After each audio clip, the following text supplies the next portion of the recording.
Good morning, everyone. Today is December the 28th, and I'm gonna walk back, take you along with me. I'm just gonna walk back, take Lego, there he goes, take Lego on a trip. We're gonna walk back and check our deer feeders, just take up my cameras. It's the 28th of December, the year's almost over, and so this one will get posted a little bit late, but thought I'd walk back and just talk to you a little bit as I go. And it looks like it could rain anytime. It's overcast today in southern Oklahoma. I was gonna go striper fishing this morning, but first of all, couldn't get anyone to go with me. I asked my buddy Mike, and he never really gave me a definitive answer. But anyway, probably a good thing that we didn't go, because it is pouring down over on the lake. So we dodged a rainstorm.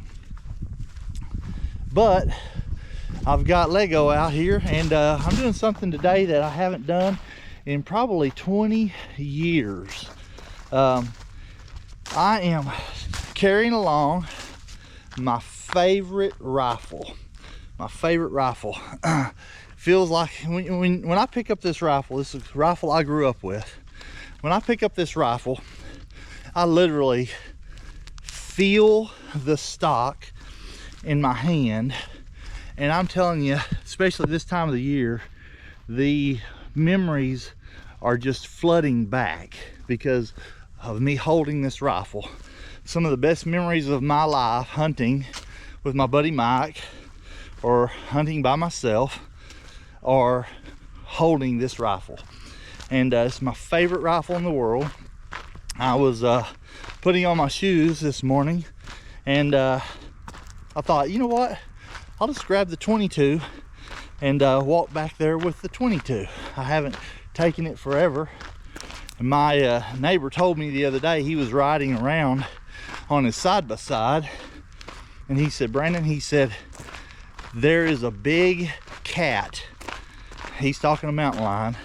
He said, there's a big cat, and he said, I've seen the track several times over here in his gravel pile or in his sand pile. And so I've got Lego out, and anyway, I thought, you know what, I'm not just gonna walk over here blind. A lot of times I'll just ride the four-wheeler over here or the motorcycle and pick up what I need to do. But today I thought, you know what, I'm gonna walk. Give you a little update. 2 or 3 weeks ago, I've been having a hard time breathing a little bit, and 2 or 3 weeks ago, I thought to myself, you know what, I need to have a checkup. Haven't had a checkup in a few years. I'm talking about a whole body scan. So I've got a place in Dallas that I go to, and they scanned me head to toe. It's gotten to the point, and you'll hear me huffing and puffing on some of my videos, and I'm 54 years old, about to be 55, and you will hear me huffing and puffing on the video, but I haven't really done anything. Just like right now, I'm a little bit out of breath. Well, I went down, had a whole body scan. I got the neighbor's dog barking. Hope he doesn't decide to come over and try to get me or try to pick a fight with Lego. Lego's just a big puppy, but he's big enough. I think he could hold his own, but I don't want that to happen anyway. But anyway, so I've been huffing and puffing, and I thought, my cousin across the street just turned 60. He's about 5.5 years older than me. Just turned 60, and about a week later had a heart attack. And I know that's something that's really changed his life. Doesn't realize that he's how blessed he is that he had a heart attack and survived it, but he will as the years go on. But anyway, that being said, thought to myself, I need to go out and I need to have a checkup. Need to have a scan. So when I went down to Texas, they scanned my heart, they scanned my carotids, they scanned my lungs, they scanned everything from top of my head down to just below just to the mid-thigh. And luckily and blissfully, everything came back clear. Carotids are clear, aorta's clear, lungs are clear, the Widowmaker valve is clear, my valves in my heart are all clear. But I was asking her, why am I having these breathing issues? Or I was asking the doctor down there, and she said, well, she's seeing a lot of this in patients who are, she said she's seeing a lot of this in patients who are, or who have had COVID. Well, I've had COVID twice over the last 4 years. Haven't had it in a year and a half or two, but I guess 2 years right now at Christmas. A couple years ago I had it. But anyway, she says she's seeing a lot of this in COVID, or in COVID patients, people who are recovering. And she said that it's long-term. She considered it what she would call long-term COVID. Well, long-term COVID is something that, there's a hog track right there. Now, if I see a hog, I will shoot a hog with my 22. I brought it in case we could get a hog. It's about 55 degrees out here this morning. Squirrel. So long-term COVID, what she said I could do to help become better at how I am breathing is 3 things. Being 54, I'll probably never get it back 100%. But she said, Brandon, you've got to start walking. You've got to start eating better. You need to lose 40 pounds. And she said walking like I'm walking right now is good, but the walking that's best is when I walk for 30 minutes at a time, at least 5 times a day, briskly, bringing my lung capacity to an elevated amount. And so I get it. I need to lose weight, I need to eat better, I need to start exercising.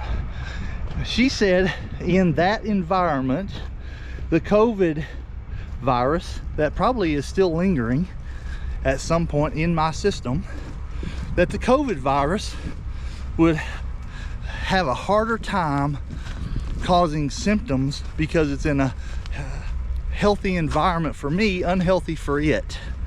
So that's what I'm going to start doing. December 28th, I'm thinking New Year's resolutions. What all do I need to do? How do I need to change my life? What's going to make me better? Guys, I know December 28th, everybody is probably thinking the same things. And I know that on the top of the list, every new year, on the top of the list is probably health and exercise and losing weight. And I get it. I need to as well. But this year, I'm going to do it. I'm going to take you along. I'm going to show you progress along the way. I weighed about 248 the other day. And 6'1", 248, 54 years old. I'm about 40 pounds overweight. But I can do it. I know I can because I've done it in the past. It's just been several years. But it starts with things like this, with Lego, taking a walk every day. And so I encourage you to be healthy and healthier and happier and everything in 2025. Start, guys.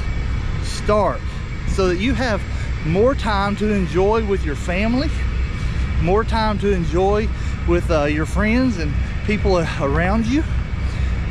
Start. Now, as we walk along today, of course, I'm getting a little bit warm already because I'm carrying a gun, I got a jacket on, watching Lego up the trail, and I've got a backpack, so I'm gonna zip my jacket a little bit. But I am resolved to start. Now, next thing, when you begin a program, I was told once that you can't go into the gym and become Arnold Schwarzenegger after the second day. You have to build up. So gradually build up. Don't hurt yourself, but gradually build up. And by doing that, your long-term goal will be achieved. Now, you guys are going to hit plateaus, just like I do, where dieting does not cause you to lose weight.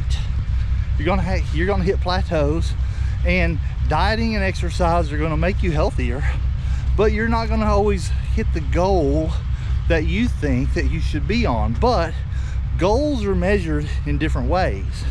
Doesn't matter if it's financial goals, doesn't matter if it's goals in your health, goals in your family.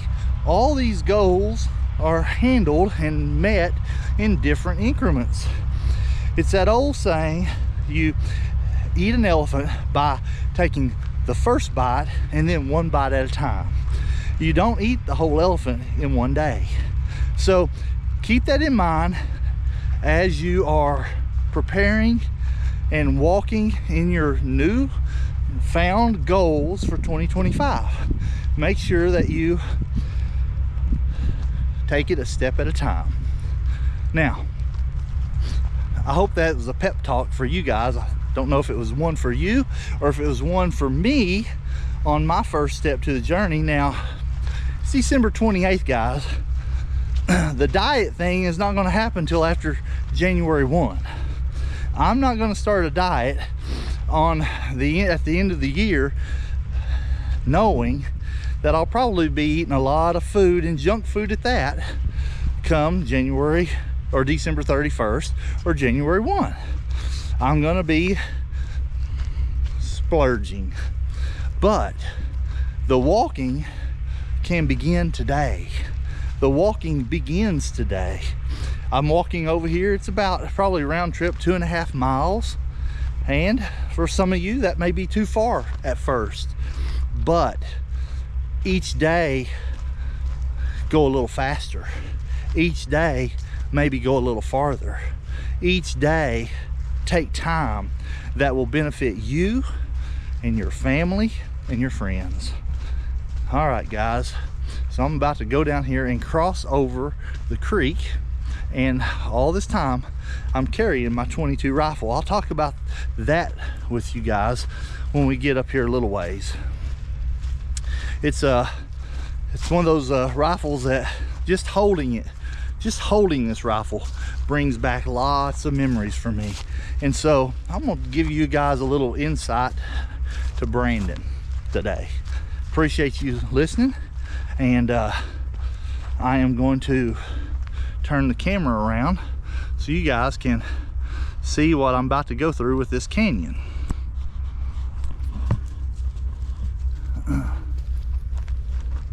Lego, you ready? You ready, Lego? Come on, let's go. Lego's ready. He knows where we're going. He's been down the path a few times.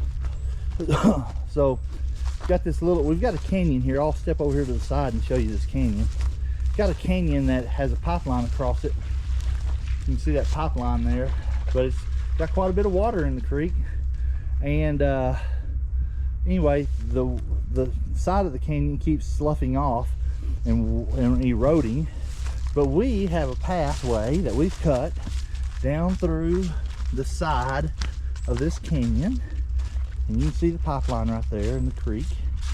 And we're going to walk right down through here, and we're going to try not to slip and fall with the camera. Now, I know good and well, as much as I'm talking, guys, there's probably no way I'm going to see anything, especially a wild hog, to shoot at.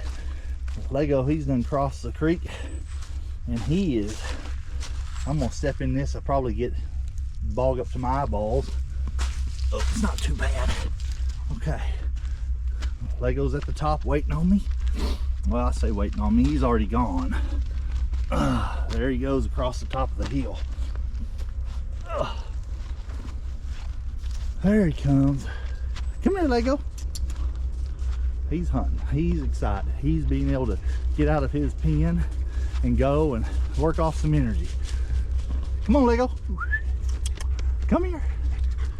Good boy. Good boy. You already got stick tights in your eyes. Take off. He had to look back to see if I was coming. Up and down that canyon, making me out of breath. You ought to try dragging a deer up and down that canyon. We do that occasionally. The grass is really wet today. The leaves, you don't hear any crunching. This is a good day to be squirrel hunting or rabbit hunting or hog hunting or coyote calling or a great deal of things. If you're a bow hunter, it's still bow season in Oklahoma, but haven't picked up a bow in several years. All right, let me turn the camera around. Whew. See what I mean, guys? Now, for breakfast this morning, I drank my coffee and ate a piece of pecan pie. That's not exactly diet material, but walking down in that canyon that we just went through and up on this little hill, I'm already out of breath. But I'm gonna walk a little slower so I can hear things maybe and watch Lego if he's gonna take off. Ooh, you know that a big percentage, like the majority of your heat is lost in your head. And so when I'm walking, of course, I'm getting hot and sweaty. Even though I've got a vented hat, I'm getting hot and sweaty. But anyway.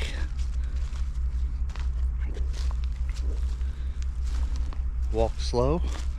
Got 2 cameras I need to go pick up, and then I've got 2 cameras, and then I've got a deer feeder battery that I'm gonna pull and dump the corn out. I'll take you guys along for that. Now, thought about just continuing the feeder, and I may do that still. Hadn't really made up my mind. Thought about continuing the deer feeder so that I can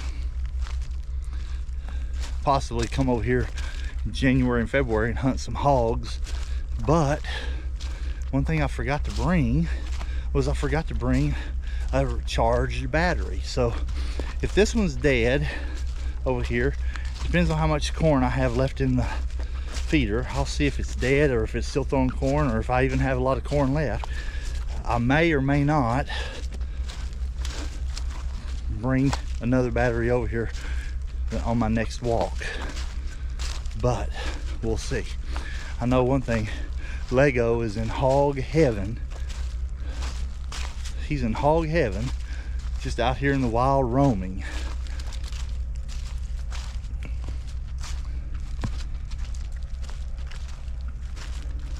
Over the last week, I've had a friend of mine down the road. He has a lab. I think she's half American and half English lab, black lab.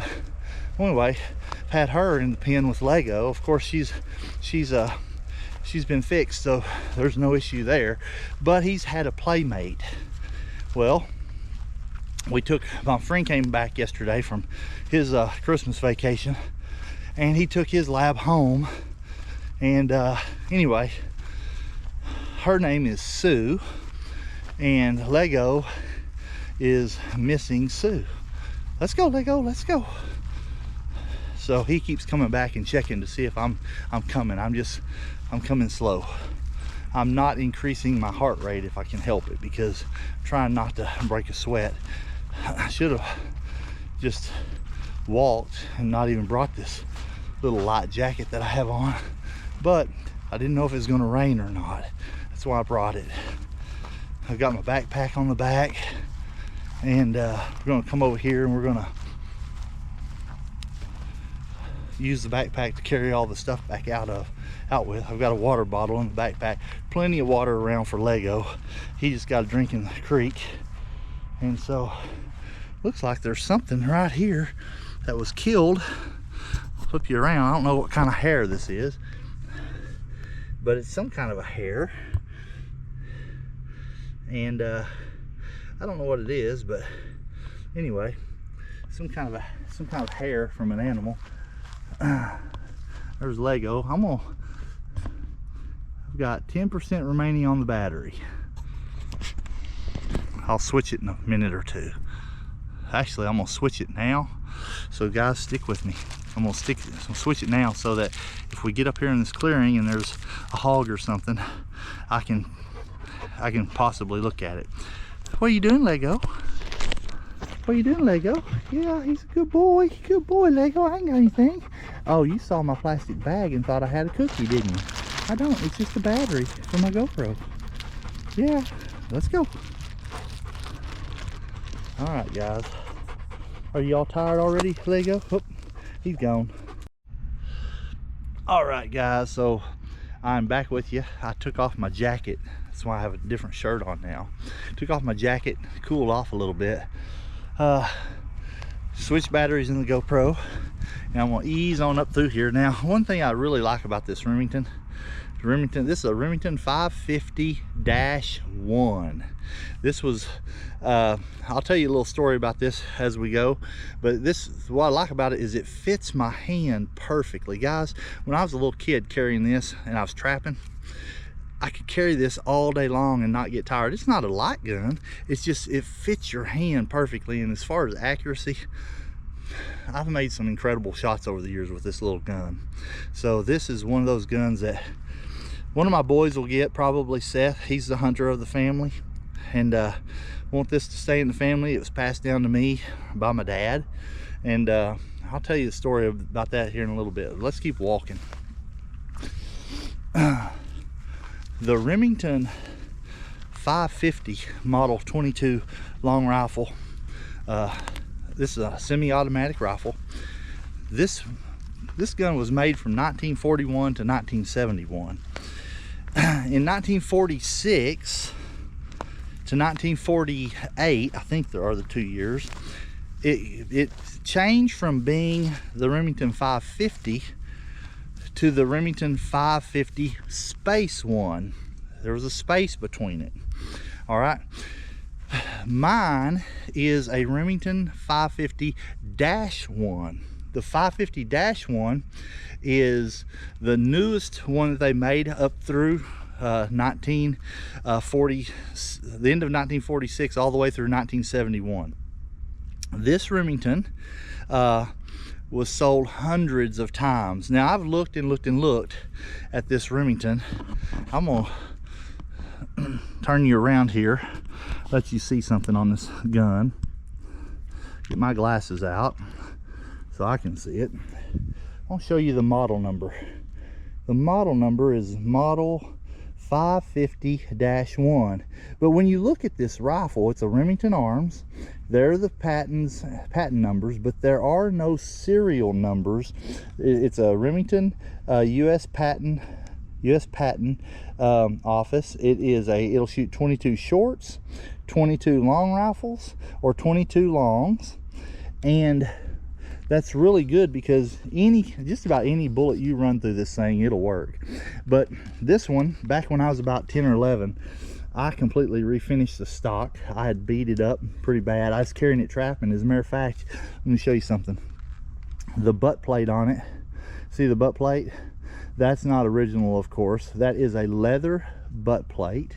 I cracked the original one. I probably got it somewhere, but I cracked the original butt plate while I was breaking some ice on my trapping line.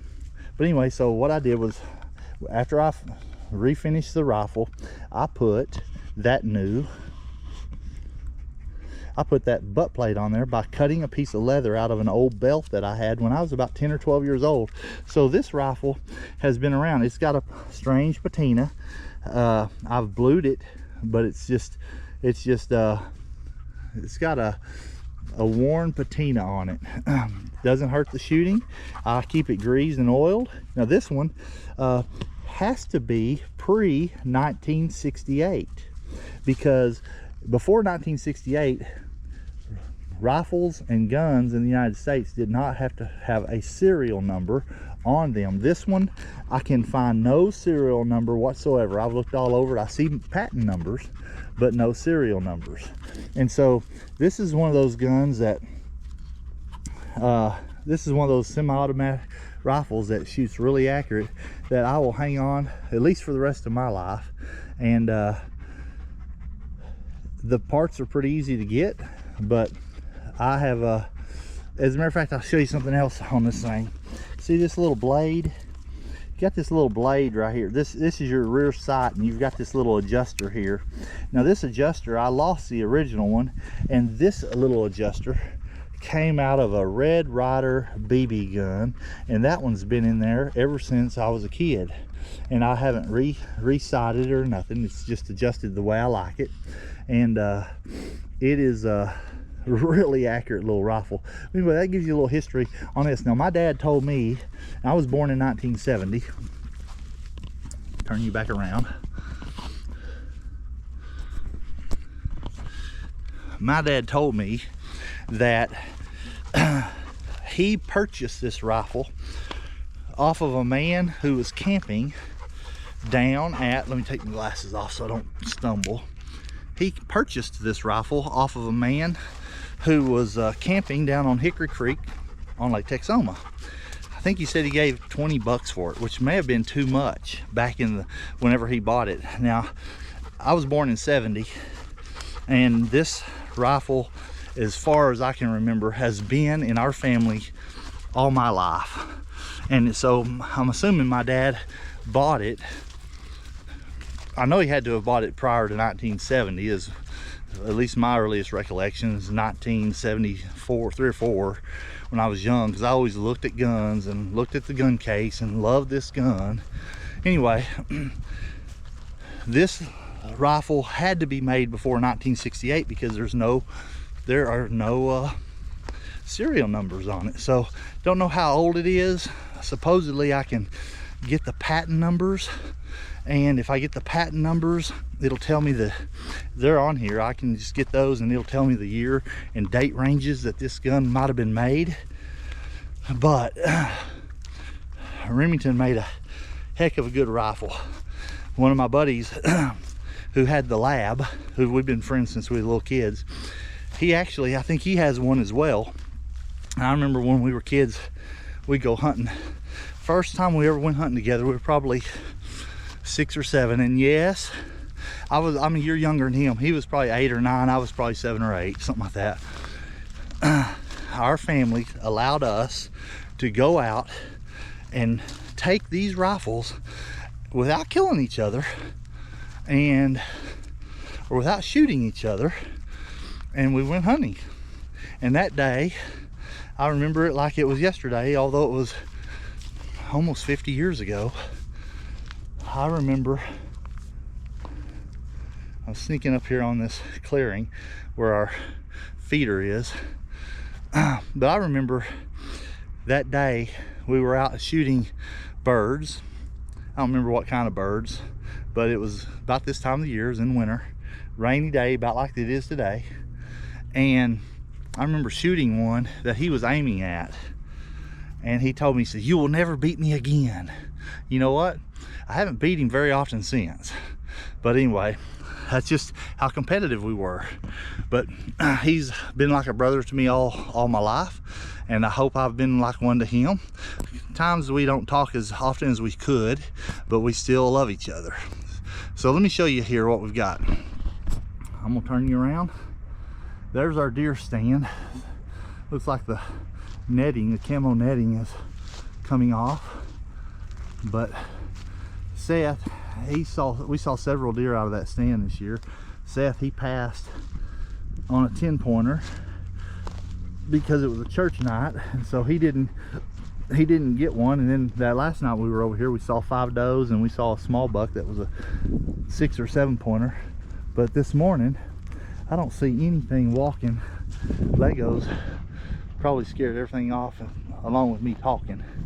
But I don't see anything. I see my camera over here. Let's go get this one first, Lego. Let's go get this camera, bud.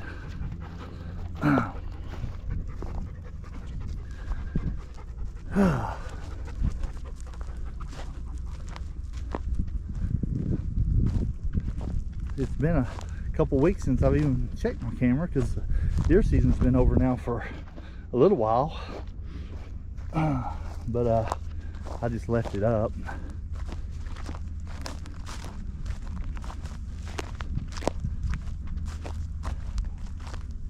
Lego thinks we're going that way. He doesn't know I'm fixing to turn around. He's gonna have to backtrack.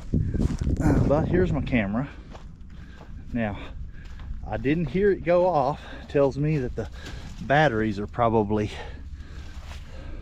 dead. Let me leave my gun up here, and I will unstrap this one. I'll just throw it in the backpack. We'll look at the film or the pictures later. Let's see here.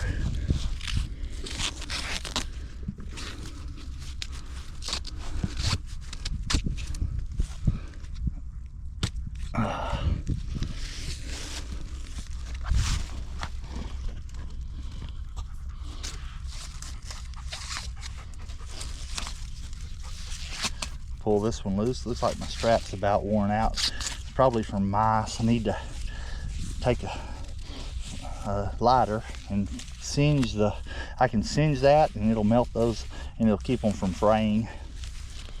Probably a mouse or a rat chewing on my cord, trying to get something for their nest.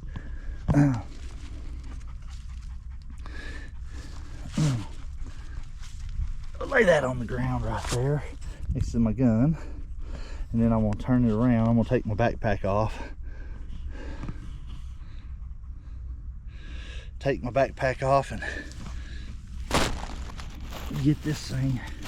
Clean that up right there. Put this in my backpack. This will be the first one. Take the camera, put it in there.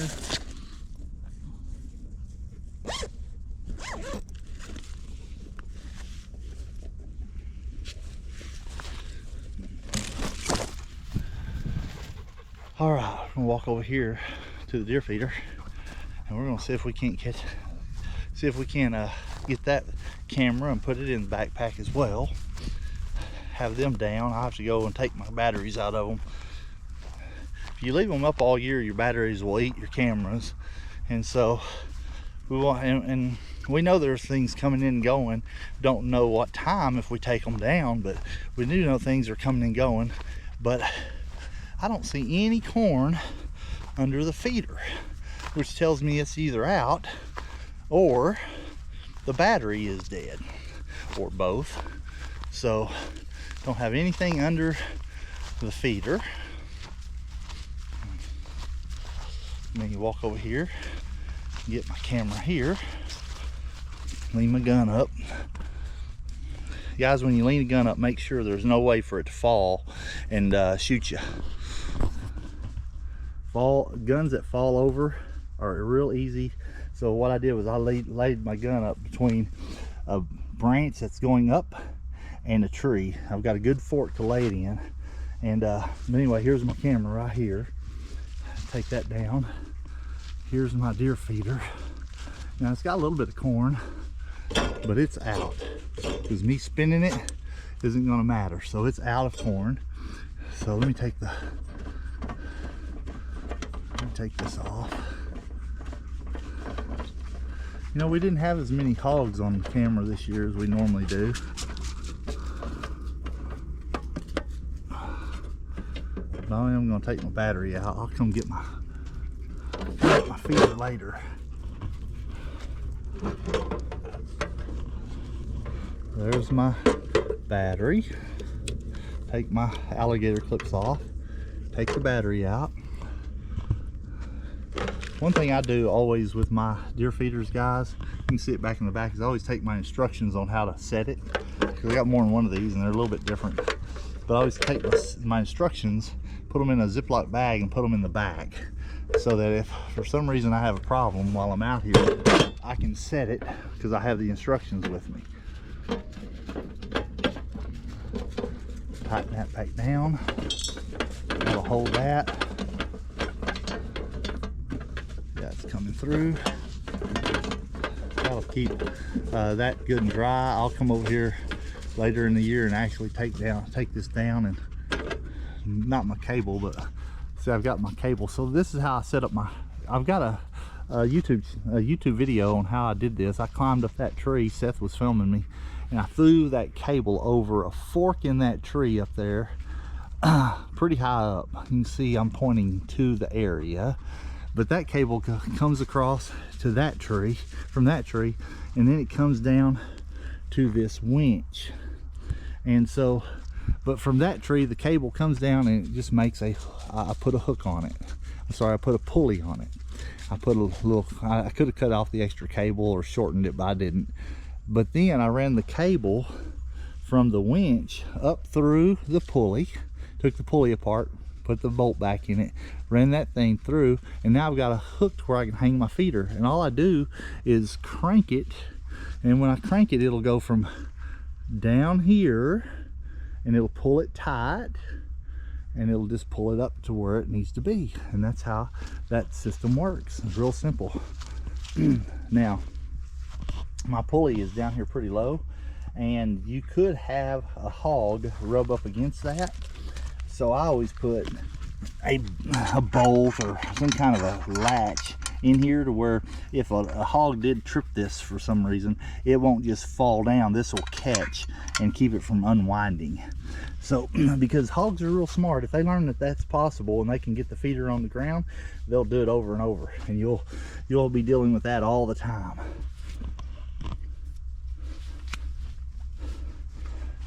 Taking off my backpack.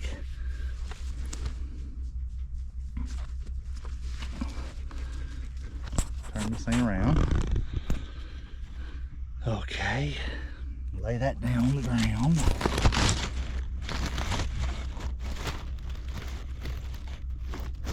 It's not gonna sit straight. Unzip my backpack.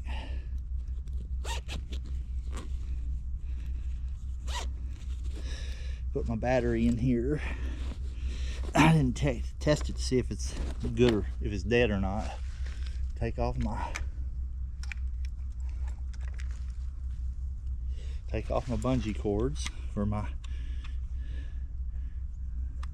I didn't check to see if this one's still got power. This batteries are dead in this one, so if I have anything, the timestamp on it will tell me when the battery went dead, or at least the last picture that it was taken. I'll put that in my backpack. Lego, you getting tired, bud? Huh? Good boy, Lego. Oh, wait. There's Lego. You ready to go get something to drink? Grab the 22. Come on, let's go. Let's go. Walk back. He's like, all right, we're going home. Come on, let's go.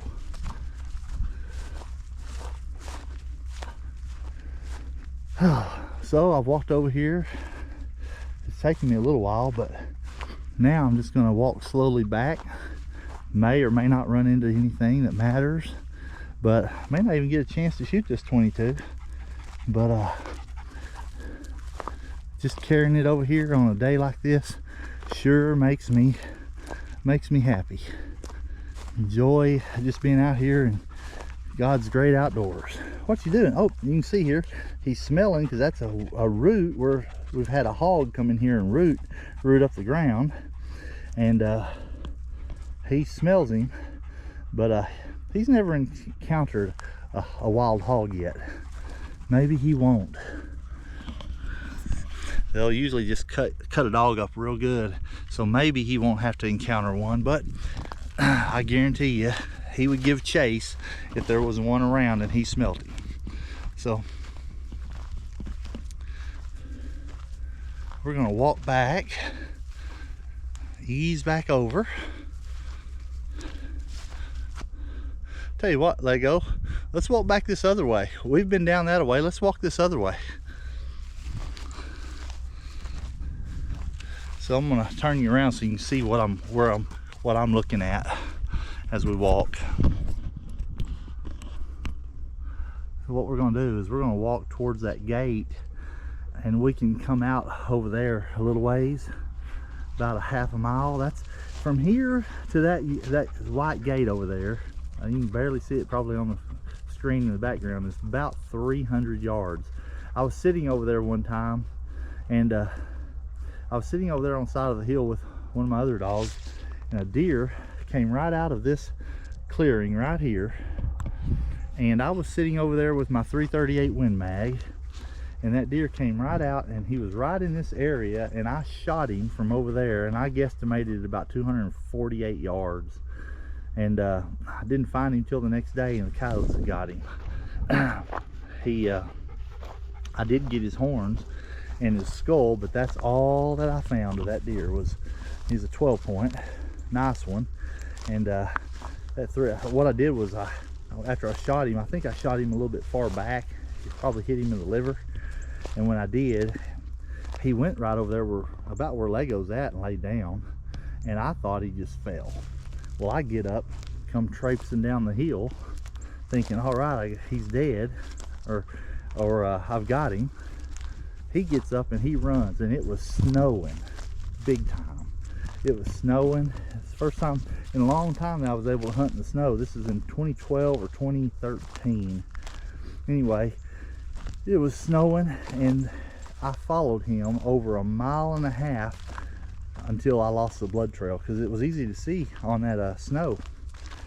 And I had to give up that night because it got dark on me. I didn't have a light. I could see it in the snow, but I couldn't keep following him. So the next morning I went out, it was the day after gun season, went out with a pistol thinking I'm gonna go find him, see if I can find him. And the dog I had at the time, he actually is the reason I did find that deer. He was in a creek. He was in a creek that he had laid down in that creek, or he had backed into that creek trying to get away from the coyotes. There were coyote tracks everywhere, and blood. I'd never seen so much in my life. Anyway, the coyotes, they got on his blood trail that night, chased him more than I chased him. And I saw tracks for the last half a mile that I followed him, and he got in that creek, and they eat that deer. All that was left of that deer was his head and his backbones, and he was laying in that creek when I got him. Let's go, come on, up the other side. Let's go, come on. Watch that prickly pear. In Oklahoma, we have lots of prickly pears. That one's still got his pods on it. This one's got its pods on it too. You could almost call it a Christmas cactus, although it's not. See the pods on it? All right. Anyway, walk up through here. It doesn't matter now if I jump the deer in this area. There's deer trails all through here. We purposefully chose not to go into this area during deer season because we would watch them. They would chase on this side of the hill, but we wanted them to have somewhat of a sanctuary area, and so we brush hogged all that area over there, but we left all this wild. And this is a pipeline. This is a pipeline that comes through here. And 10 years ago, none of this sumac or these little cedars, none of it was here. They had come through, cleared it all.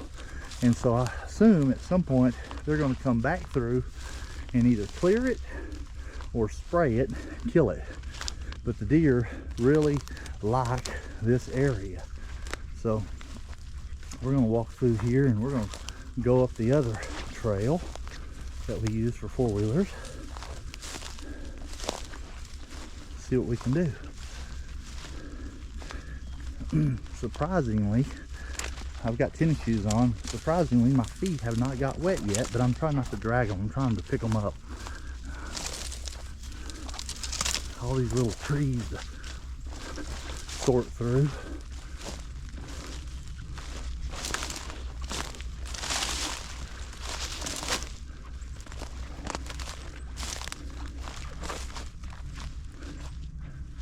All right.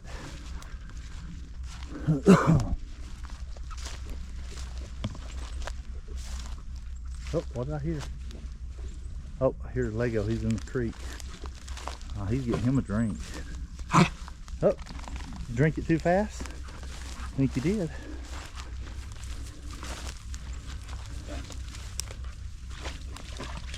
Those Labradors, they love the water.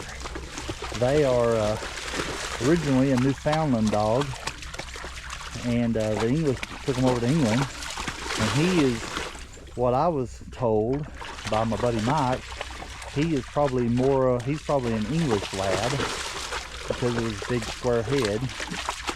But he's not short and squatty like some of them.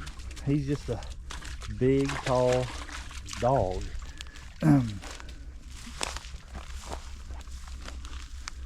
But anyway, there is a difference between an American lab and an English lab. The English lab have more of a blocky head and are supposedly more stocky, and the American labs are not quite as big. The one that Mike, my buddy, has, his is actually an American. I think he told me half American, half English. And so she's not quite as, she's female, she's not quite as big as Lego. But anyway, she's a good dog. She does all kinds of stuff. He's got her well trained.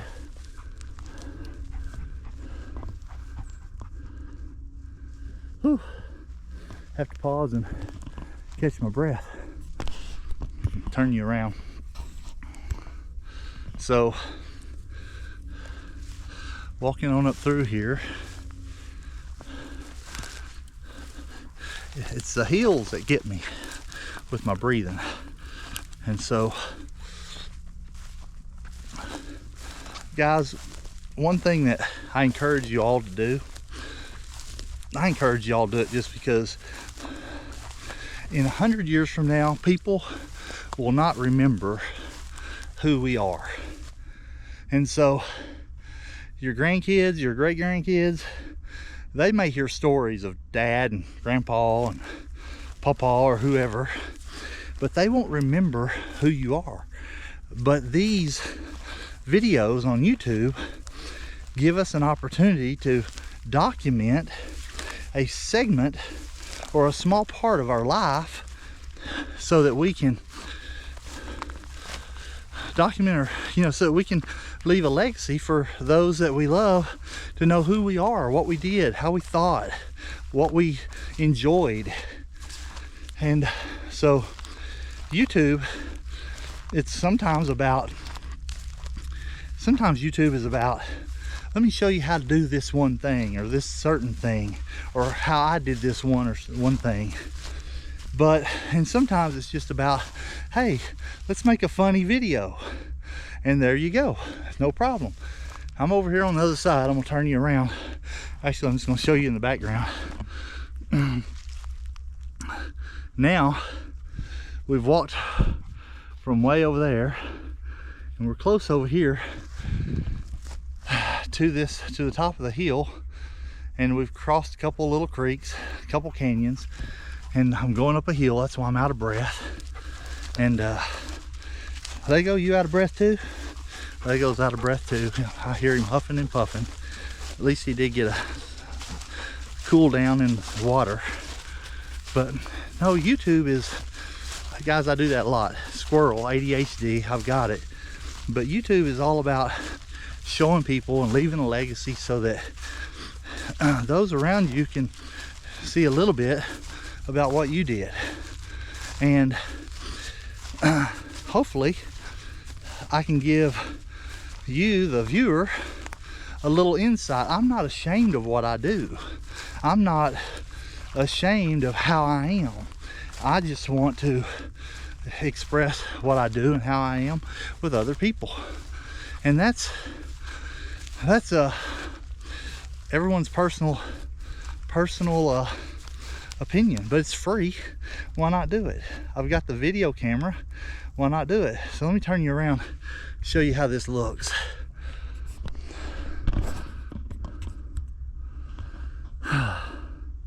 So this pipeline goes all the way through here, and we were over there next to that yellow pole earlier, and now here's that white gate that I was telling you about earlier while we were sitting over there.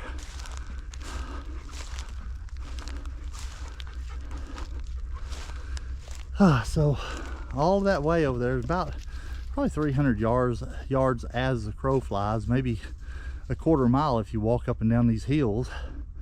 But anyway, I'm getting my exercise this morning, and I'm trying to give old Lego some exercise too.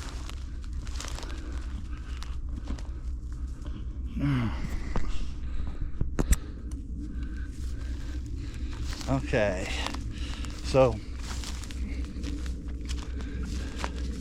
the oil companies, when they come through, they cut about 100 foot or 200 foot clear cut, and when they do that, they create a great spot for deer.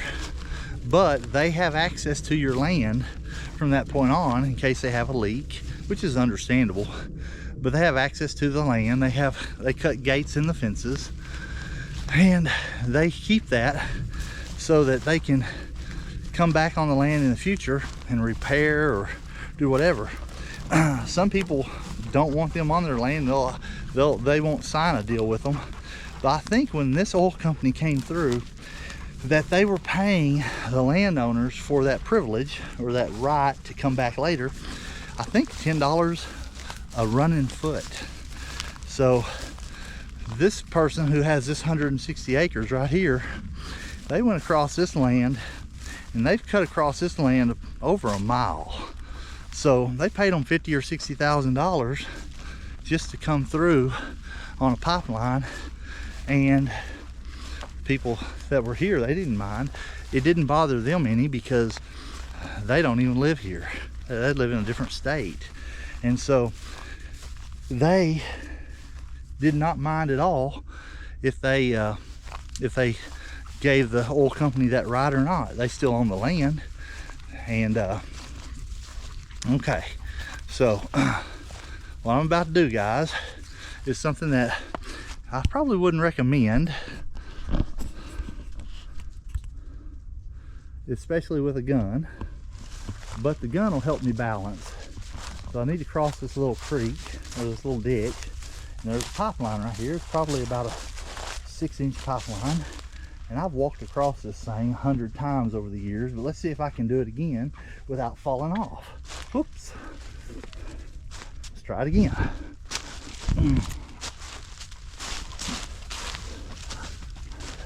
It's not going to hurt anything to fall off this one. It's not but about 3 foot off the ground, but here it is. Balance with the gun. Oops, not gonna do it. Got my gun here for my balance. You just got to look ahead of you and walk in a straight line. The older we get, the harder that is to do. All right, we made it. Wow, didn't think I was going to.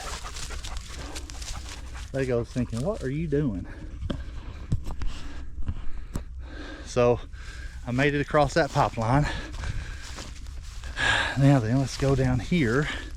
We got to cross this creek, and it's got pipelines across it, but they're too thin, too skinny to walk across, and they're way too high for a fall. So I'm not going to do that on these. But these, surprised they haven't come through here and pulled these cedar trees up, because they're right in here with these pipelines. I'm going to squat down here and cut through. Turn you around so you can see these pipelines here. So here we've got the same pipelines, and they run across the creek. They're probably 8 feet or so above the creek here. We've got that 6-inch one that I just walked. We've got a 4-inch one right there, 3. Then we've got another one over here. Well, I'm not going to risk running across these 3 or walking across these 3 in hopes that I can make it without having an issue and falling in the creek and breaking my leg. I'm too old to fall. When I was a kid, I'd do it all day long just for the challenge. But today, I'm probably a little smarter than I was when I was a kid. But I still have to cross the creek. So, you ready to let go? Let's go.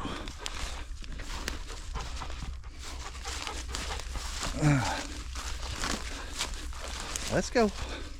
So right here where we're crossing the creek, we've got briars, we've got growed up, all these briars are growed up over the trail. On that side it looks pretty clear, but on this side, just getting down through there without falling and tripping on these briars may be a little bit difficult, but we're gonna try it anyway. When we get across the creek or get across this thing, we will change the batteries, because this one's dying too. GoPros last about 30 minutes or 45 minutes. Ooh, I made it.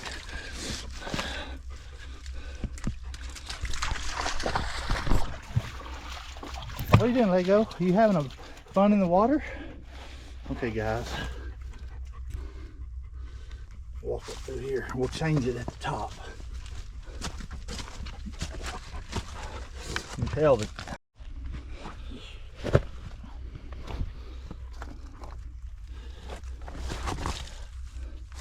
So my battery died. I had to change it out, and at the same time I laid my gun down. I stuck the end in the dirt.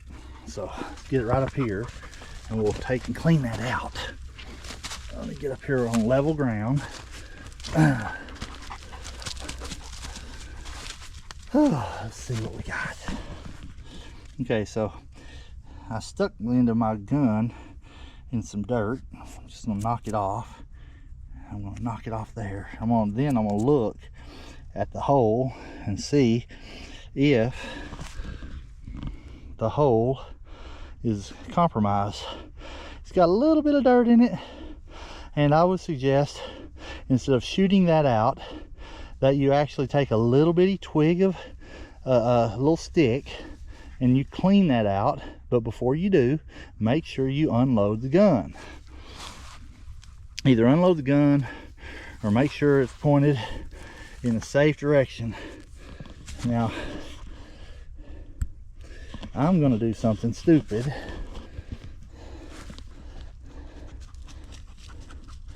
You can see, I'm not looking down in there. I'm just pointing the camera down in here.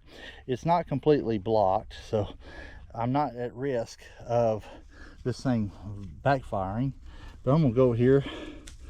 I'm gonna take a little cedar limb, just with a little bit of stuff on it, keep my head away from it, and I'm gonna stick that down in there and take that little piece of mud out of there. And now my barrel is clear and it's ready to go if I need it without shooting it.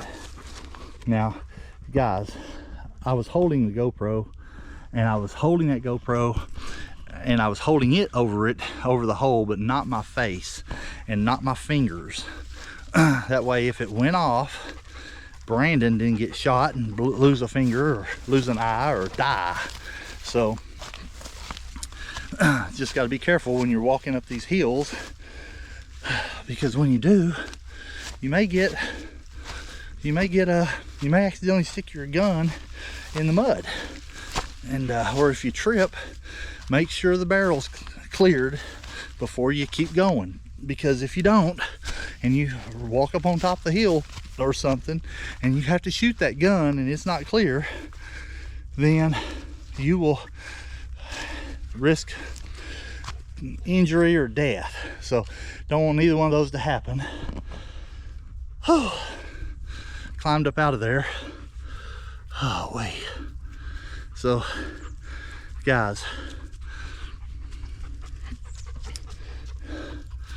we're gonna walk up through here. We just walked right up through that canyon behind me there, and now we're gonna walk right on up through here. I'm gonna turn you around so you can see where we're going. Lego's still hunting over here. There's an old deer feeder in the corner, but they've come through and they've cleared out a big part of this little pipeline. This is another pipeline. You saw them crossing the creek. There's pipelines all through southern Oklahoma, guys, and but they've cleared this one out, marked it with yellow flags, and they've made it to where it's safe. It's safe to I paused because I saw this really weird looking rock. And anyway, that up there is a piece of petrified wood. There's all kinds of that kind of stuff around southern Oklahoma. But anyway, they've marked it with these flags saying gas pipeline, and they've cleared this thing out. Poking my head up over the hill here, I don't see any hogs or deer or anything up there. Lego doesn't either. He'd already taken off and chased them. But anyway, we're on our way back to the house, and we probably got about a mile to go. So in that time frame, guys, I want to ask you guys some questions. I've got about 200. Oop, I see you. There went a coyote right there. Lego did not see it, but I saw him crossing the road right up there. Now, I will shoot a coyote. Those guys are fawn killers. We've got coyotes all over the place. My buddy Mike sent me a picture the other day where he killed 6 in his backyard, and he's seen 2 more since then.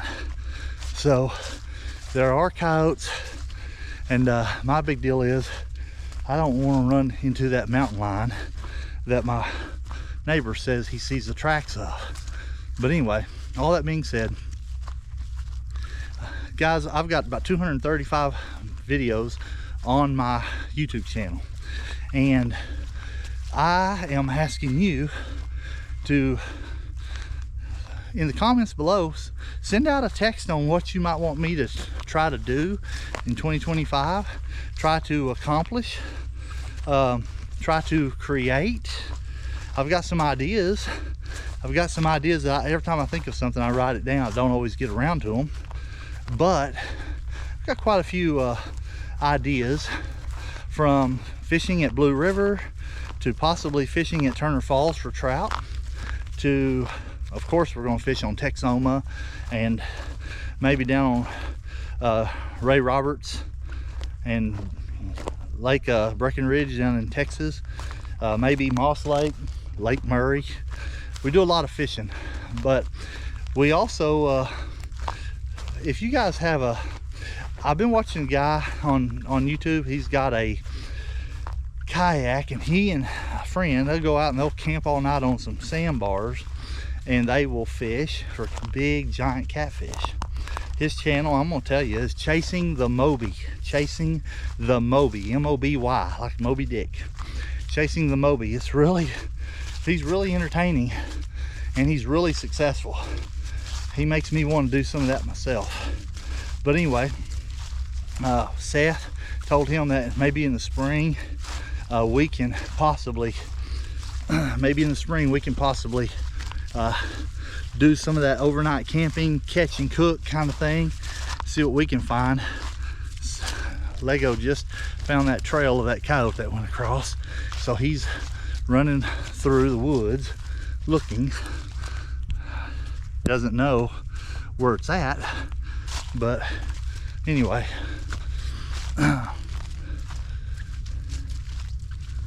he sure is searching. That coyote is long gone.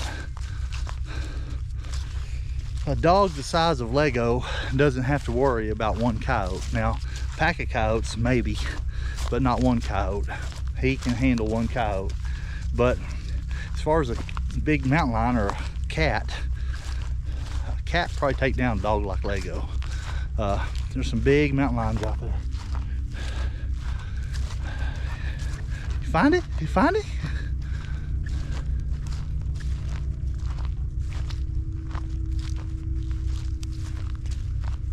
All I hear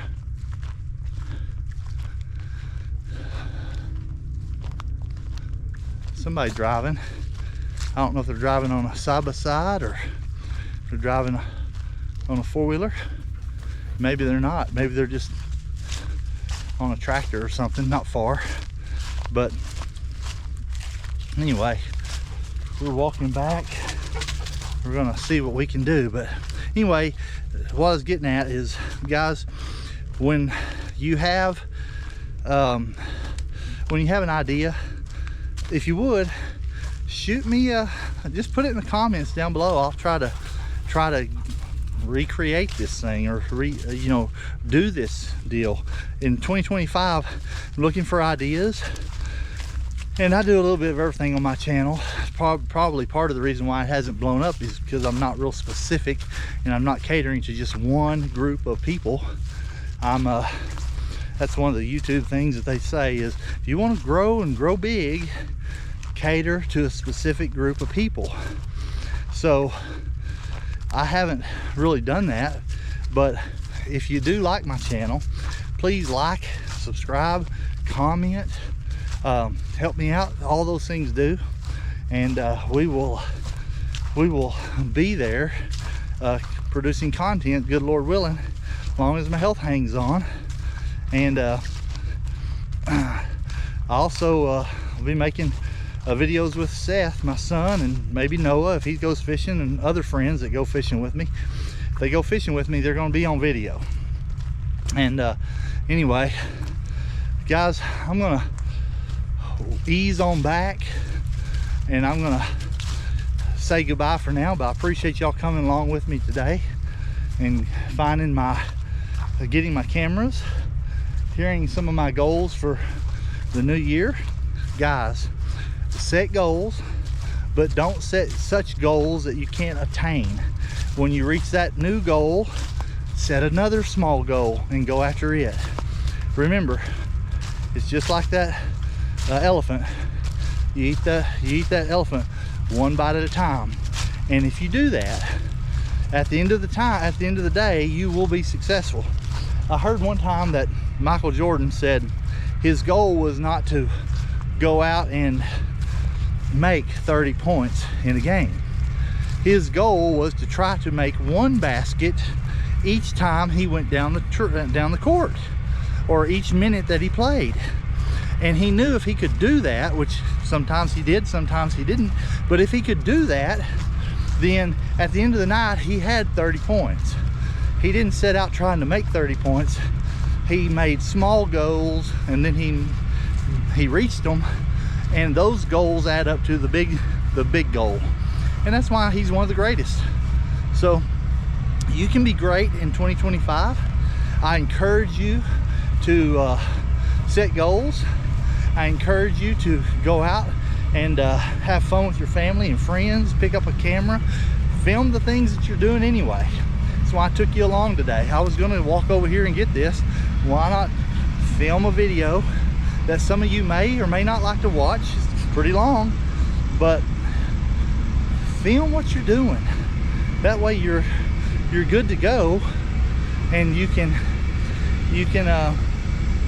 create something that you can be proud of for future generations. Guys, I appreciate your time with me today, and we are going to go ahead and end the video right here. And if you hear this noise in the background, it's because I'm walking next to a refinery, and they're running their pumps. But anyway, that's what all those pipelines do. They leave from this refinery and they go to Cushing, Oklahoma. So anyway, I'm gonna cut the video short today, and we will stop this and we'll go from there the next time. Guys, thanks for joining me. Get out there and go ahead and hit that subscribe button. Get Doing USA. Thanks, guys.